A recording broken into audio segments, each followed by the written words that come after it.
தொடர்ந்து நாங்கள் பார்க்கிற பொழுது ஆண்டவராக இயேசு கிறிஸ்து இந்த உலகத்திலே வாழ்ந்த பொழுது முக்கியமாக சத்தமிட்டு அழைத்த ஒரு காரியம் என்னவென்று சொன்னால், வருத்தப்பட்டு பாரம் சுமக்கிறவர்களே என்னிடத்தில் வாருங்கள், நான் உங்களுக்கு இளைப்பாறுதல் தருவேன் என்று சொன்னார். இவ்வளவு முக்கியமான காரியம் நீங்கள் வாசித்து பார்க்கலாம். இந்த வசனத்தை வாசிப்போம். வருத்தப்பட்டு பாரம் சுமக்கிறவர்களே, மத்தேயு சுவிசேஷம் 11ஆம் அதிகாரம் 28ஆம் வசனத்தை வாசிப்போம். வருத்தப்பட்டு பாரம் சுமக்கிறவர்களே நீங்கள் எல்லாரும் என்னிடத்தில் வாருங்கள், நான் உங்களுக்கு இளைப்பாறுதல் தருவேன். நான் சாந்தமும் மனத்தாழ்மையுமாய் இருக்கிறேன். என் நுகத்தை உங்கள் மேல் ஏற்றுக்கொண்டு என்னிடத்திலே கற்றுக்கொள்ளுங்கள், அப்பொழுது உங்கள் ஆத்மாக்களுக்கு இளைப்பாறுதல் கிடைக்கும். என் நுகம் மெதுவாயும் என் சுமை இலகுவாயும் இருக்கும். இப்ப வருத்தப்பட்டு மதங்களினாலே தங்களை வருத்தி பாவ பாரம் சுமந்து தங்கள் சரீரங்களை ஒடுக்கி தங்களுடைய இறுதியை கடினப்படுத்தி மனத்தாழ்மை இல்லாமல் சாந்தம் இல்லாமல் இப்படியான காரியங்களை செய்து கொண்டிருக்கிற மக்களே, நீங்கள் எல்லோரும் என்னிடத்தில் வாருங்கள், நான் உங்களுக்கு இளைப்பாறுதல் தருவேன்.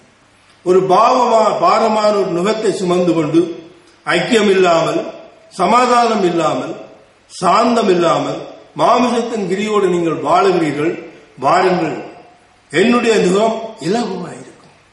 இந்த உலக பிரகாரமாக கிறிஸ்தவத்திலே வாழுகிறவர்களும் சரி, கிறிஸ்தவத்தை அறியாத மக்களும் சரி, அவர்களிடத்தில் இப்படியான ஒரு மனத்தாழ்மை இல்லை. எல்லாவற்றிலும் முறுமுறுப்பு, எல்லாவற்றிலும் சண்டை, எல்லாவற்றிலும் போட்டி பொறாமை. அப்ப ஆண்டவராக இயேசு கிறிஸ்து சொல்லுங்க, என்னிடத்தில் வாருங்கள். நாங்கள் என்ன ஊழியக்காரனாக இருக்கலாம் அல்லது பல வருடமான விசுவாசியாக இருக்கலாம், எவராக இருந்தாலும் எங்களிடத்திலே மனத்தாழ்மை இல்லை. இப்படியான காரியங்கள் இல்லாமல் இருக்கிறவர்கள் ஆண்டவராக இயேசுவிடத்திலே வரவில்லை. என்னிடத்திலே வாருங்கள், நான் உங்களுக்கு இளைப்பாறுதல் தருவேன். இளைப்பாறுதல் அவர்களுக்கு மனதிலே போட்டி பொறாமை, யாரை தண்ணி விழுத்தலாம், எப்படி வாழலாம் என்று வாழ வேண்டும் என்று வாழ்ந்து கொண்டிருக்கிற ஒவ்வொரு மக்களும் மனத்தாழ்மை உள்ளவன் அடுத்தவனுடைய காரியத்திலே அவர் எந்த ஒரு தீங்கை செய்ய மாட்டார். நியாயப்பிரமாணம் சொல்லுகிறது, 10 கட்டளைகள் சொல்லுகிறது, அடுத்தவனுடைய கழுதியை அடுத்தவனுடைய எழுதியை அடுத்தவனுடைய வீட்டை எச்சிக்காதே. இப்படியாக இந்த உலகத்திலே அடுத்தவனுடைய இதிலேதான் ஆசீர்வாதத்திலே வாழ்ந்து கொண்டிருக்கிற மக்கள். இலகுவான நுகம் இல்லை, கடுமையான நுகம், கடுமையான போக்குகள், இளைப்பாறுதல் இல்லை, சமாதானம் இல்லை. ஏன்? இப்படியான காரியங்களை செய்கிறவர்களுக்கு மனதிலே சமாதானம் இருக்காது. இந்த நேரம் ஆண்டவர் சொல்கிறார், என்னிடத்திலே வாருங்கள், நான் உங்களுக்கு இளைப்பாறுதல் தருவேன். அப்ப ஏதோ நாங்கள் தொடர்ந்து வேலை செய்து கொண்டிருக்கிறோம், அதுக்கு தான் நாங்கள் சொல்லுகிறேன், வேலையை நிப்பாட்டிட்டு வாருங்கள். என்ன வேலை செய்து கொண்டிருக்கிறோம்? இந்த மாமிசத்தின் கிரியைகளினாலே அடுத்தவனை உடைக்க வேண்டும், அடுத்தவனோடு என்ன எப்படி செய்ய வேண்டும், பாவ பாரம் மாமிசத்தின் கிரியைகளை சுமந்து கொண்டிருக்கிறோம். அவைகளை இறக்கி வைத்து விட்டு வந்தால் இளைப்பாறுதல் தான். ஆண்டவர் சொன்னார், என்னுடைய நுகம் மிக இலகுவாக, பாரமான நுகம் அல்ல. அவரிடத்தில் வருகிறவர்கள் சாந்தமாயும் மனத்தாழ்மையாயும் அவரிடத்தில் வந்து கற்றுக்கொள்ள முடியும். இன்றைக்கு அப்படி நாம் வாழ்ந்து கொண்டு இருக்கிறோமா? இல்லை நாங்கள் வாழ்ந்து கொண்டு இராவிட்டால் இந்த வசனத்தின்படி நாங்கள் அதை சரி செய்து எங்கள் வாழ்க்கைகளை எங்களை மக்களோடு எங்களை ஐக்கியம்பட மற்றவர்களுக்கு நாங்கள் தீங்கு செய்யாமல் இப்படியான காரியங்களை செய்தால்தான் நீங்கள் ஆண்டவராக இயேசு கிறிஸ்துவிலே வந்திருக்கிறீர்கள் என்பதற்கு சரியான ஒரு சாட்சியாக அமையும் என்பதே உண்மை. அதை நாம் விளங்கி இன்றைக்கு நாம் இந்த வார்த்தையின்படி நடக்க நாங்கள் முன்வர வேண்டும். அதுதான் ஒரு உண்மையான ஒரு ஞானஸ்தானம், உண்மையான ஒரு மனம் திரும்புதல், உண்மையான ஒரு கிறிஸ்தவம் என்பது வேதம் நமக்கு எச்சரிக்கிறது. இது ஒரு ஜல தீட்சை கிடையாது. உலக பிரகாரமான ஜல தீட்சைகள் உலகத்திலே நிறையவே இருக்கிறது. இன்றைக்கு ஜலத்திலே தலையிலே தண்ணீரை தெளித்து அவர்களை ஏதோ ஒரு ஊழியர்களுக்கு அழைத்து செய்து அப்படியாக அவர்களை ஆசாரியர்கள் பூசாரிகள் ஆக்கி வைத்திருக்கிறார்கள். இது எப்படி இருக்க வேண்டும் என்று சொன்னால் மனத்தாழ்மை இருக்க வேண்டும். இன்றைக்கு ஒவ்வொருவரும் தங்கள் தங்கள் ஜாதிகளுக்கு எல்லா ஜாதிகளை வகுத்து அடிமைத்தனத்தில் இருக்கிறார்கள். அந்தந்த ஜாதிக்கு ஒரு தொழிலை கொடுத்து ஆசாரிய ஊழியம், பூசாரிய ஊழியம் என்று இப்படி கொடுத்து மற்றவர்களை அடிமைப்படுத்தி தாழ்த்தி இருக்கிறவர்களுக்கு ஒரு மாயக்கிள்ளை வழிநடத்துகிறார்கள் மக்களை. எல்லாரும் ஒரு சாரார் மாத்திரம் இந்த ஸ்நானத்தை செய்துவிட்டு அடுத்தவர்கள் எல்லோரும் அங்கே போய் கைகட்டி நின்று அவர்களை பார்த்து கொண்டே இருக்க வேண்டும், அவர்கள் சொல்லுகிறதை கேட்க வேண்டும். இப்படியான கோடிக்கணக்கான மக்களை அடிமைத்தனத்திலே வைத்து வழிநடத்துகிறார்கள். இந்த ஸ்நானம் செய்து வழிநடத்துகிறவர்கள் என்று நாங்கள் உலக பிரகாரமாக அறிவோம். அடுத்ததாக நாங்கள் பார்க்கிற பொழுது உலக சபையின் ஐக்கியம் ஸ்தானம், சிறுபிள்ளை ஞானஸ்தானம் முன்பு நாங்கள் பார்த்தோம். இது உலக சபையினுடைய ஒரு ஐக்கியம். இன்றைக்கு உலகத்திலே அநேக சபைகள் இருக்கின்றன, அநேக சபைகள் வளர்ந்து கொண்டு இருக்கின்றன. ஆனால் முக்கியமாக நாம் பார்க்க வேண்டியது, நாம் இந்த வேதத்தின்படி செய்கிறோமா அல்ல வேதத்தை விட்டு நாம் செய்கிறோமா என்பதுதான் முக்கியம். வேதம் அதற்காகத்தான் வேதம். வேதம் நம்முடைய கரங்களிலே இருக்கிறது. அதை வைத்துத்தான் நாங்கள் தேவனுடைய வார்த்தையின்படி தியானித்து வழிநடத்தப்பட வேண்டும். அப்படி இல்லாவிட்டால் நாம் ஒரு சபை நடத்தினாலோ அல்ல சபை கூடி அப்படி நடந்தால் கூடி அது தேவனிடத்திலே சேராது, தேவனிடத்திலே அது விலகிவிடும் என்பது உண்மை. இன்றைக்கு அநேக மதங்கள் உலகத்திலே, கிறிஸ்தவ மார்க்கத்திலே 200க்கும் மேற்பட்ட மதங்கள் இருக்கின்றன, சபைகள் இருக்கின்றன, பிரிவினைகள் இருக்கின்றன. எங்களை சபை இப்படி, உங்களை சபை அப்படி என்று. ஆனால் வேதம் நாங்கள் பார்த்து வந்ததன்படி அப்படி இருப்பதுதான் சபை. யாரும் தவறாக எண்ண வேண்டாம், யாரும் தப்பாக எண்ணாதீர்கள். நாம் வழிநடத்தப்படுகிறது தவறென்றால் திருத்திக் கொள்ள வேண்டும். இந்த தெளிப்பு ஞானஸ்தானமும் சிறுபிள்ளை ஞானஸ்தானமும் வந்தது கான்ஸ்டன்டைன் அரசனாலே ரோம சாம்ராஜ்யத்திலே கிபி 325ஆம் ஆண்டு இது ஆரம்பிக்கப்பட்டது என்று சரித்திரம் தெளிவாக சொல்லுகிறது. அதன் பிற்பாடுதான் இந்த தெளிப்பு ஞானஸ்தானம், சிறுபிள்ளை ஞானஸ்தானம் வந்தது. இது பல ஆண்டுகளாக இது நடைமுறையில் வந்தது. அதுக்கு பிற்பாடுதான் இந்த சபைகள் கிறிஸ்துவனுடைய வார்த்தைக்கு திரும்பி வந்த பிறகுதான் அவர்கள் தேவனுடைய வார்த்தையின்படி விக்கிர வணக்கங்கள், சிறுவ வணக்கங்கள், பட வணக்கங்கள், சிறுபிள்ளை ஞானஸ்தானத்தை விட்டு வழிநடத்தப்பட்டு வந்தார்கள். அதிலிருந்து வந்து அவர்கள் செய்தார்கள். ஒரு தவறை செய்து கொண்டுதான் இருக்கிறார்கள். தெளிப்பு ஞானஸ்தானம் இல்லை, முழுக்கு ஞானஸ்தானத்தை கொடுக்கிறார்கள். ஆனால் முழுக்கு ஞானஸ்தானத்தில் எப்படி செய்கிறார்கள் என்று சொன்னால், அவர்கள் பிதாகுமாரன் பரிசுத்த ஆவியின் நாமம் என்று கொடுக்கிறார்கள். பிதாகுமாரன் பரிசுத்த ஆவி என்பது நாமம் கிடையாது. இதை நாங்கள் பல செய்திகளிலே பார்த்து வருகிறோம். இதை வேதம் நமக்கு தெளிவாக சொல்லுகிறது. அந்த நாமத்திலே தான் கொடுங்கள் என்று சொன்னாரே அல்லாமல் பிதாகுமாரன் பரிசுத்த ஆவி என்பது நாமம் கிடையாது. நாமம் நமக்கு கொடுக்கப்பட்ட நாமம் ஆண்டவராய் இயேசு கிறிஸ்து தான் அந்த நாமம். அந்த ஆண்டவராய் இயேசு கிறிஸ்து அவருடைய நாமம் அல்லாமல் வேறு நாமம் கட்டளை வானத்தில் கீழங்கும். இயேசு கிறிஸ்துவின் நாமமே அல்லாமல் வேறு எந்த ஒரு நாமமும் இல்லை. இதை வடிவாக தெரிந்து கொள்ள வேண்டும். கிறிஸ்தவ மார்க்கத்தில் இருக்கிறவர்களும் மற்ற மதங்களில் இருக்கிற நீங்களும் இந்த வானத்தின் கீழங்கும் நீங்கள் இயேசுவின் நாமத்திலே கேட்டால் நிச்சயமாக பெற்றுக் கொள்ளுவீர்கள், ரட்சிப்பை பெற்றுக் கொள்ளுவீர்கள், சமாதானத்தை பெற்றுக் கொள்ளுவீர்கள். உலக பிரகாரமான பொருளை பற்றி நான் சொல்ல வரவில்லை. அது உலக பிரகாரமான காரியத்தை உலகமும் உலகத்தில் உள்ளதும் உலகத்தினால் உண்டானது, அதை யாரும் பெற்றுக்கொள்ள முடியும். ஆனால் ரட்சிப்பை பெற்றுக்கொள்ள முடியாது, சமாதானத்தை பெற்றுக்கொள்ள முடியாது. அதை நன்றாக தெரிந்து கொள்ளுங்கள். இப்படியெல்லாம் உலக பொருட்களை எல்லாம் வைத்திருக்கிறவர்களுக்கு அவர்களுக்கு சமாதானம் இருக்கிறோம் கேட்டால் சமாதானம் இல்லை. அப்ப முதலாவது தேவனுடைய ராஜ்யத்தை, அவருடைய நீதியை தேடுங்கள். இவர்களெல்லாம் உங்களுக்கு கூட கொடுக்கப்படும் என்று ஆண்டவர் சொன்னார். நாம் நினைக்கிறதுக்கும் வேண்டுதலுக்கும் அதிகமாக செய்யக்கூடிய தேவன் நம் தேவன். அடுத்ததாக நாங்கள் பார்ப்போம். வேதம் சொல்லுகிறபடி மனம் திரும்பி ஞானஸ்தானம் பெற வேண்டும். அப்போஸ்தலர் 2:38 நாங்கள் வாசித்தோம். இப்பொழுது நாங்கள் பார்க்கிற பொழுது ஞானஸ்தானம் ஆனது எப்படி என்று சொன்னால், கொலோசியர் புத்தகம் 2ஆம் அதிகாரம் 12ஆம் வசனம் என்ன சொல்லுகிறது என்று நாங்கள் வாசித்து பார்ப்போம். 276ஆம் பக்கத்தை நாங்கள் வாசித்து பார்ப்போம். ஞானஸ்தானத்தினாலே அவருடைய கூட அடக்கம் பண்ணப்பட்டவர்களாகவும் அதிலே அவரை மனிதர்களுக்கு எழுப்பின தேவனுடைய செயலின் மேலுள்ள விசுவாசத்தினாலே அவரோட கூட எழுந்தவர்களாய் இருக்கிறீர்கள். ஆமென். பார்த்தீர்களா? ஞானஸ்தானத்தினாலே அவரோட கூட அடக்கம் பண்ணப்பட்டவர்களாக, இப்படி அடக்கம் பண்ணப்பட்டு நாங்கள் வர வேண்டும் என்று வேதம் தெளிவாக எழுதி வைக்கப்பட்டிருக்கிறது. ஆனா நாம் என்ன செய்யறோம்? தலையிலே சிறுபிள்ளைக்கு தலையிலே தண்ணியை தெளிச்சு கொண்டு போய் விட்டு ஞானஸ்தானம் கொடுத்தாச்சு. சரி, நாங்கள் ஞானஸ்தானம் பெற்றுவிட்டோம் தான் சொல்லிக் கொண்டிருக்கிறார்கள்.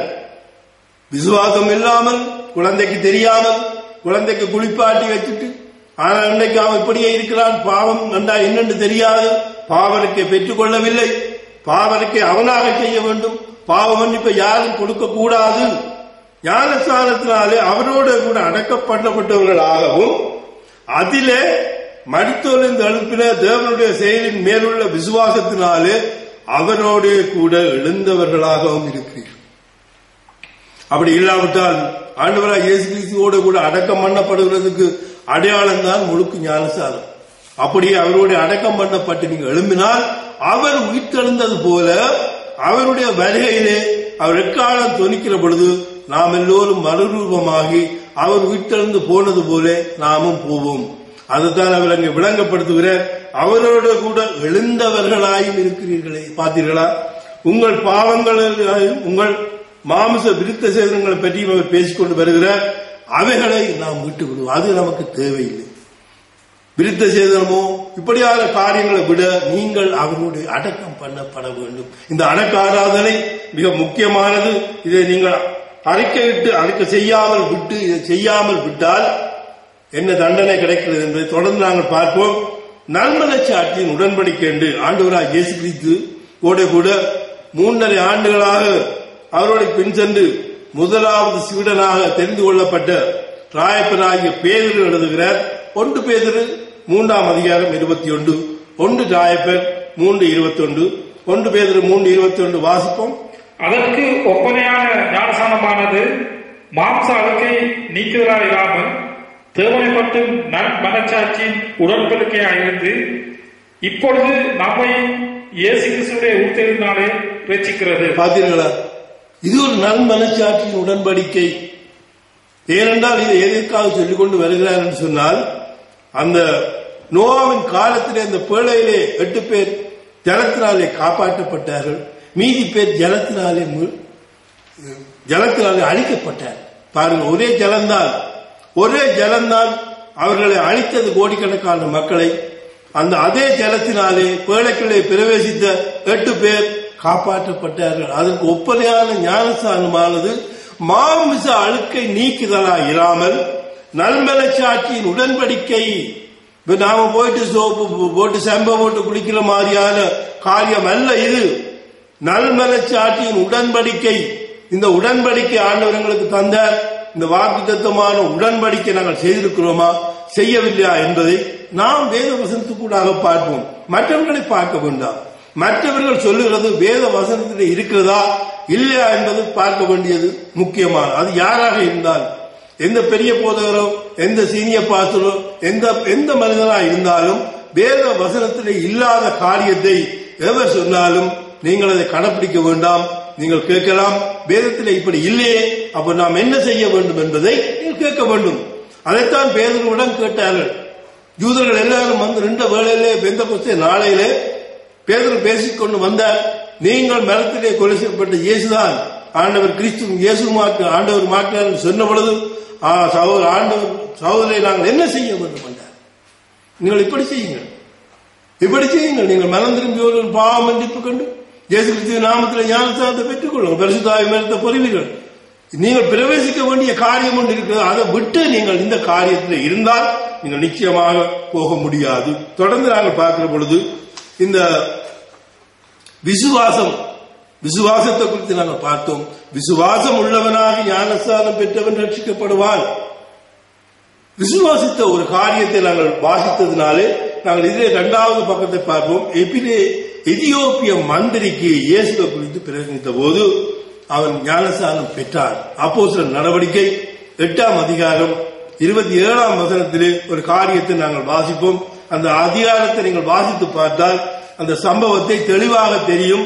ஏனென்றால் ஆண்டவர் நின்றே அந்த ஒரு மனிதனுக்கு ஆவியானவரே அங்கே இருந்து ஞானஸ்நானம் கொடுத்ததாக வேதம் தெளிவாக சொல்கிறது.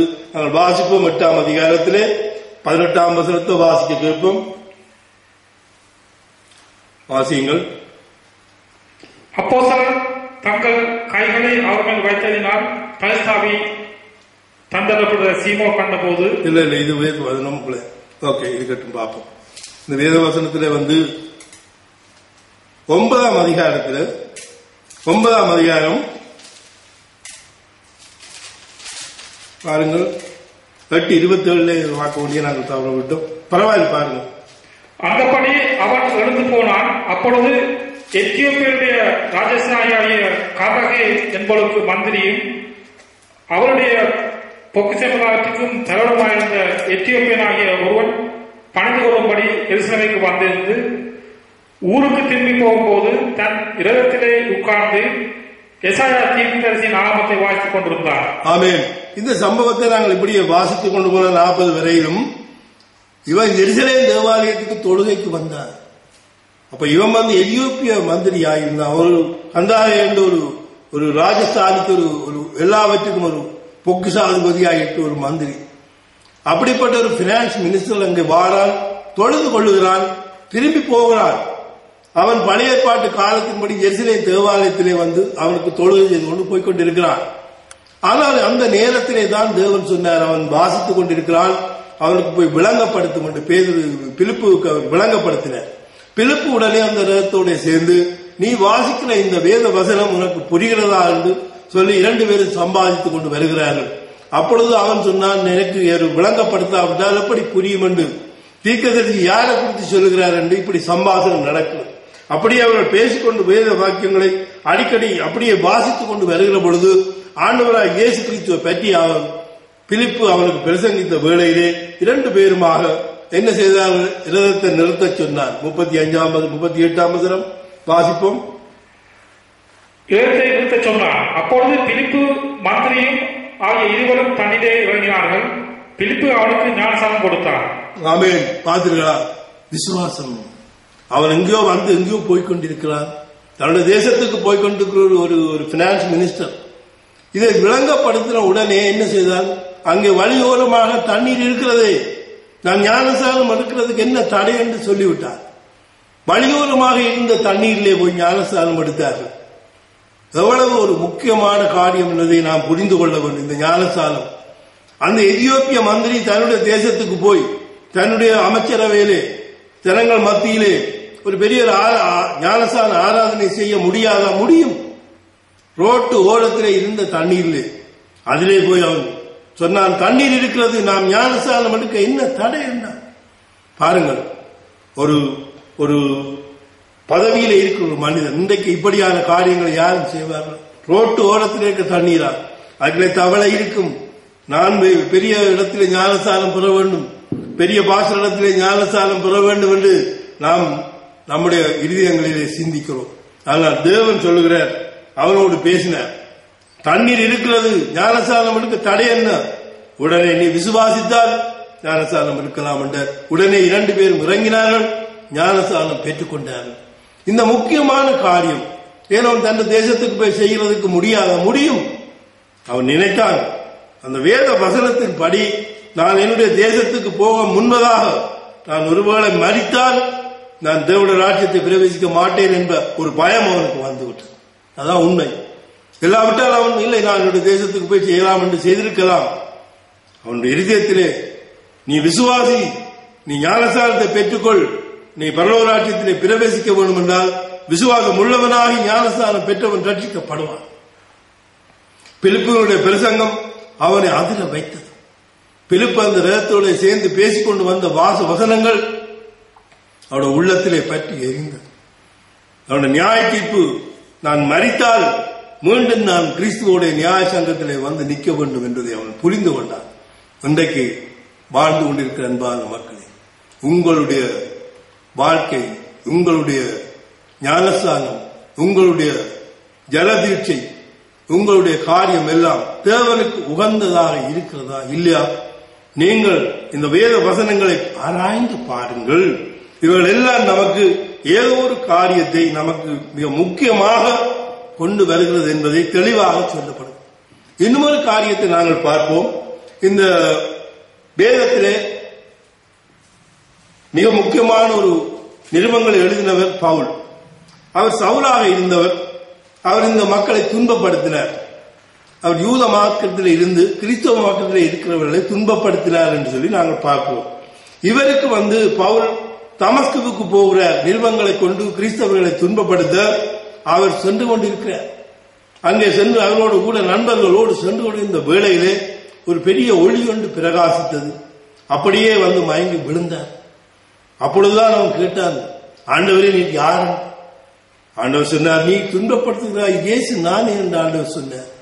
அப்படியே அவன் 3 நாள் கண் தெரியாமல் அப்படியே தமஸ்குவிலே இருந்தான். அப்பொழுதுதான் அங்கே அனனியா என்ற ஒரு ஊழியக்காரன் மூலமாக அவனுக்கு செய்யப்பட்ட காரியத்தை நாங்கள் வாசிப்போம்.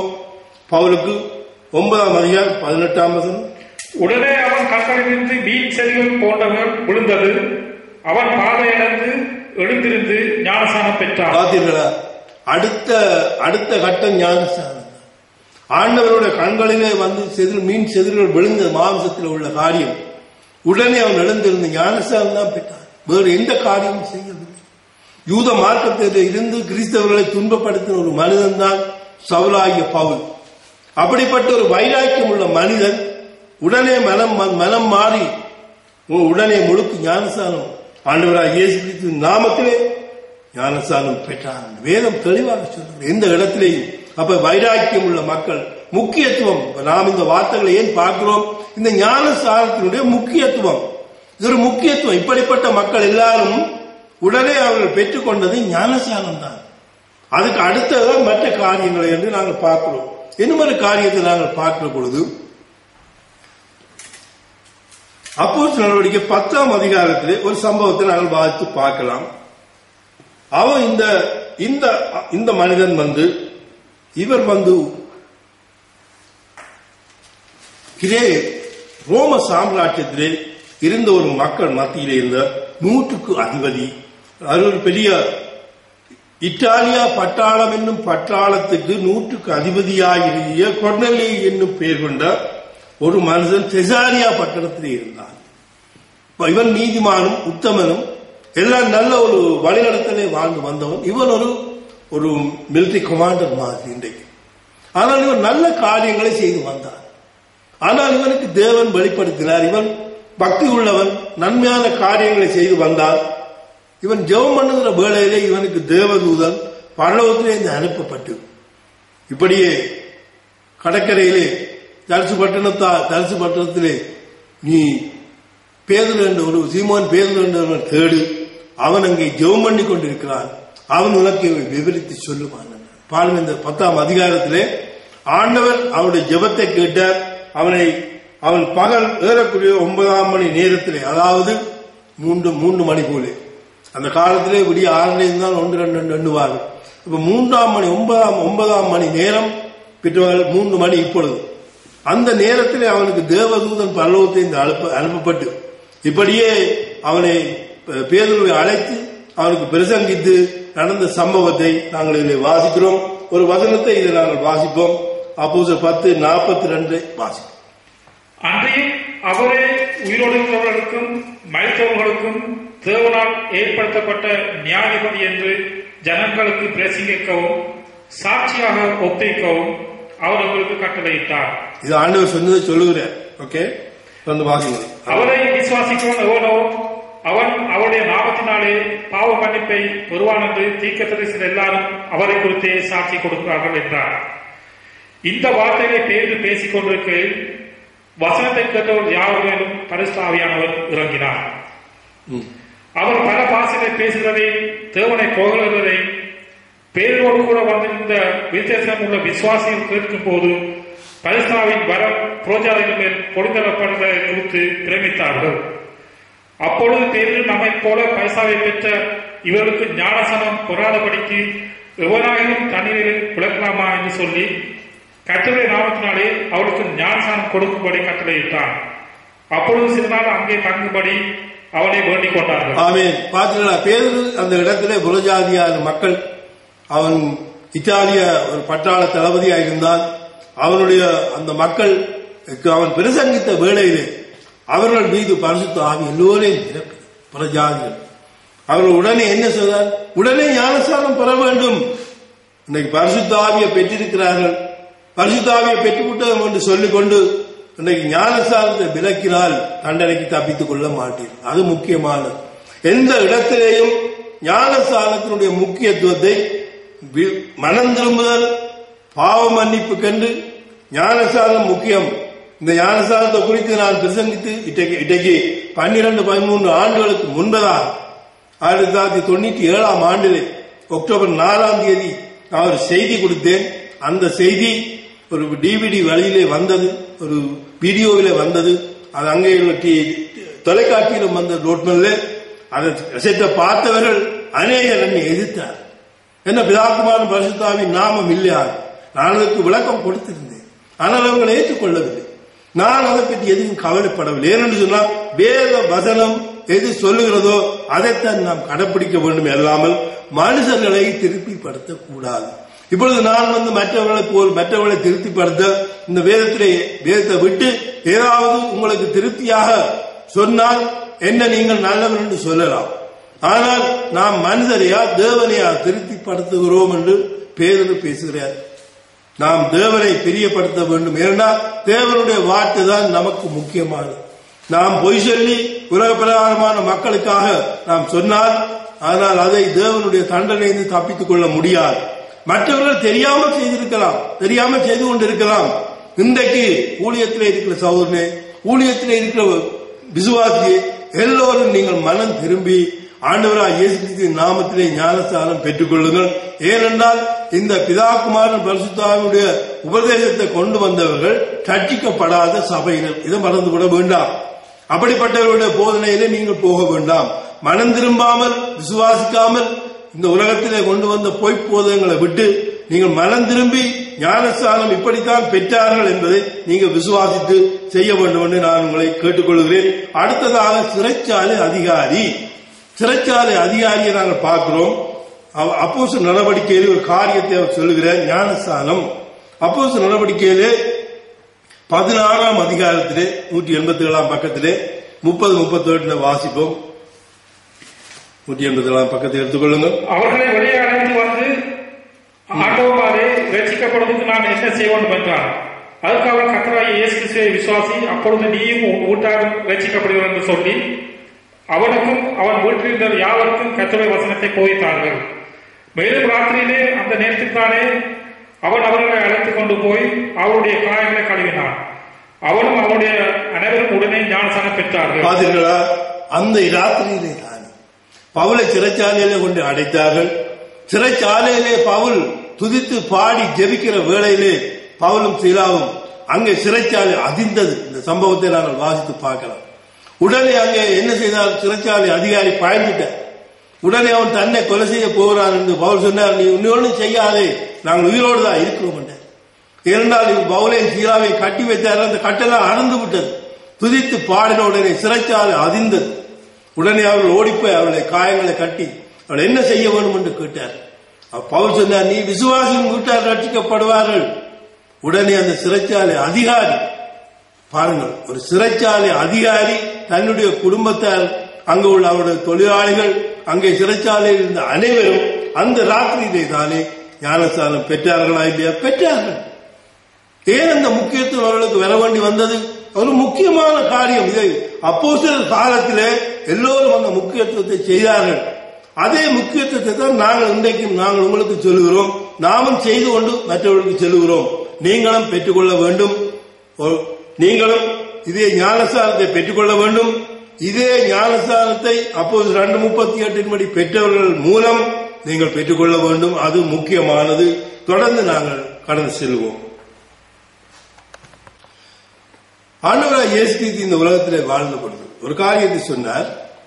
சமாதானத்தை உங்களுக்கு வைத்து செல்கிறேன், என்னுடைய சமாதானத்தை உங்களுக்கு கொடுக்கிறேன், உங்கள் இதயம் கலங்காமலும் பயப்படாமலும் இருப்பதாக சொன்னார். அவர் தன்னுடைய சமாதானத்தை எங்களுக்கு தருகிறார். உலக பிரகாரமான மக்கள் சமாதான சந்தோஷம், அதற்காக எவ்வளவோ காரியங்களை நாங்கள் செய்வோம்.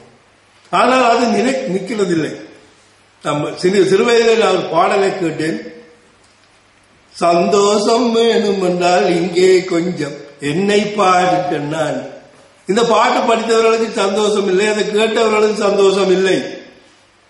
இப்படியான சந்தோஷம் உலக பிரகாரமாக பார்த்து உலக பிரகாரமாக சமாதானத்தை இழந்து போனவர்களா அநேகர். ஆனால் ஆண்டவர் இயேசு கிறிஸ்து தருகிற சந்தோஷ சமாதானத்தை அவர் என்ன சொல்லுகிறார் என்று நாங்கள் அந்த பாடலை பாடுவோம், கர்த்தரை மகிமைப்படுத்துவோம். சந்தோஷம் பொங்குதே, சந்தோஷம் பொங்குதே, சந்தோஷம் என்னில் பொங்குதே. ஹல்லேலூயா, இயேசு என்னை ரட்சித்தார், முற்றும் என்னை மாற்றினார், சந்தோஷம் என்னில் பொங்குதே. சந்தோஷம் பொங்குதே, சந்தோஷம் பொங்குதே, சந்தோஷம் என்னில் பொங்குதே. ஹல்லேலூயா, இயேசு என்னை ரட்சித்தார், முற்றும் என்னை மாற்றினார், சந்தோஷம் என்னில் பொங்குதே. பழி தப்பி நான் திரிந்தேன், பாவ பழியதை சுமந்தலைந்தேன். பழி தப்பி நான் திரிந்தேன், பாவ பழியதை சுமந்தலைந்தேன். அவர் அன்பு குரலே அழைத்தது என்னையே, அவர் அன்பு குரலே அழைத்தது என்னையே. அந்த இந்த நாளில் எந்த பாவம் நீங்கிட்டே, அந்த இந்த நாளில் எந்த பாவம் நீங்கிட்டே. சந்தோஷம் பொங்குதே, சந்தோஷம் பொங்குதே, சந்தோஷம் என்னில் பொங்குதே. ஹல்லேலூயா, இயேசு என்னை ரட்சித்தார், முற்றும் என்னை மாற்றினார், சந்தோஷம் என்னில் பொங்குதே. சத்துரு சோதித்திட தேவ உத்தரவுடன் வருவார். சத்துரு சோதித்திட தேவ உத்தரவுடன் வருவார். ஆனால் இயேசு கைவிடார், தானாய் வந்து ரட்சிப்பார். ஆனால் இயேசு கைவிடார், தானாய் வந்து ரட்சிப்பார். அந்த நல்ல இயேசு எந்தன் சொந்தமானாரே, அந்த நல்ல இயேசு எந்தன் சொந்தமானாரே. சந்தோஷம் பொங்குதே, சந்தோஷம் பொங்குதே, சந்தோஷம் என்னில் பொங்குதே. ஹல்லேலூயா, இயேசு என்னை ரட்சித்தார், முற்றும் என்னை மாற்றினார், சந்தோஷம் என்னில் பொங்குதே. பாவத்தில் ஜீவிப்பவர் பாதாளத்தில் அழிந்திடுவார். பாவத்தில் ஜீவிப்பவர் பாதாளத்தில் அழிந்திடுவார். நானும் பரலோகத்தில் நானும் பாடல் பாடுவேன், நானும் பரலோகத்தில் நானும் பாடல் பாடுவேன். என்னில் வாழும் இயேசுவோடு என்றும் வாழுவேன், என்னில் வாழும் இயேசுவோடு என்றும் வாழுவேன். சந்தோஷம் பொங்குதே, சந்தோஷம் பொங்குதே, சந்தோஷம் என்னில் பொங்குதே. ஹல்லேலூயா, இயேசு என்னை ரட்சித்தார், முற்றும் என்னை மாற்றினார், சந்தோஷம் என்னில் பொங்குதே.